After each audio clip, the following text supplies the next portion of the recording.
کہ فرعون کون ہے۔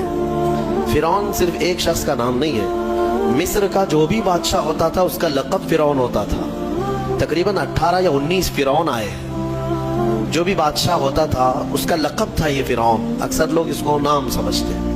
اب جو موسیٰ علیہ السلام کے زمانے کا فرعون تھا وہ بڑا جری تھا، اسے طاقت پر غرور بھی تھا، گھمنڈ بھی تھا۔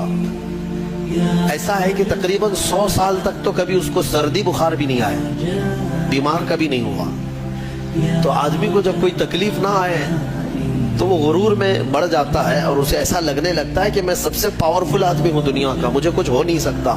تو یہی فرعون ہے جس نے اپنے زمانے میں یہ اعلان کیا تھا کہ لوگوں میں تمہارا رب ہوں، تمہارا بڑا رب میں ہوں، میری عبادت کرو۔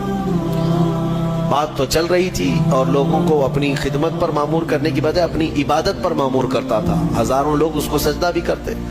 ایک دن ایسا ہوا کہ فرعون نے خواب دیکھا، آسمان سے ایک تارا ٹوٹ کر اس کی گود میں گرا یا اس کے محل پہ گرا اور پھر آگ لگ گئی اس کے محل میں۔ وہ گھبرا کر کے اٹھا، صبح نجومیوں کو، کاہنوں کو بلایا کہ اس خواب کی کوئی تعبیر صحیح بتا دے۔ بہتوں نے الگ الگ تعبیریں بتائی، پھر جو بڑے ماہر نجومی تھے انہوں نے کہا کہ اس خواب کی تعبیر یہ ہے کہ بنی اسرائیل خاندان میں ایک بچہ پیدا ہوگا جو تیری سلطنت کو ہلاک کر دے گا، تیری سلطنت کے ہلاک کرنے کا باعث بنے گا۔ خواب کی تعبیر سننے کے بعد شاہی فرمان جاری کر دیا اس نے کہ بنی اسرائیل میں آج کے بعد جو بھی لڑکا پیدا ہوگا اسے مار دیا جائے گا، کیونکہ وہ بچہ کہیں سلطنت کی ہلاک کرنے والا پیدا نہ ہو جائے۔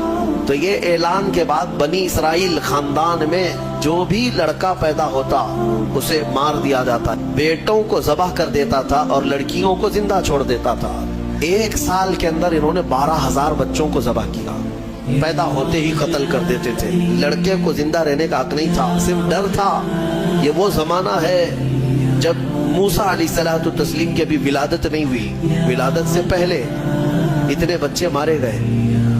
پھر اس کے درباریوں نے اس سے ریکویسٹ کیا کہ اگر ایسے سب مار دیے جائیں تو آپ کی خدمت کے لیے بچے کام سے ملیں گے، جوان کون ہوگا؟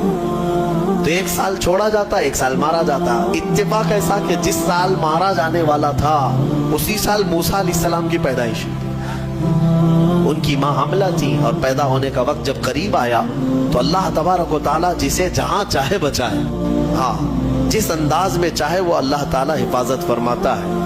تو موسیٰ علیہ السلام کی ماں کے دل میں اللہ نے بات القاء کی کہ تہ خانے میں چلی جائیں۔ وہ تہ خانے میں گئی، بچے کی ولادت ہوئی، لڑکا پیدا ہوا۔ اب وہ گھبرا گئی کہ یہ سال مارے جانے والا ہے اور وہ بنی اسرائیل خاندان سے تھی۔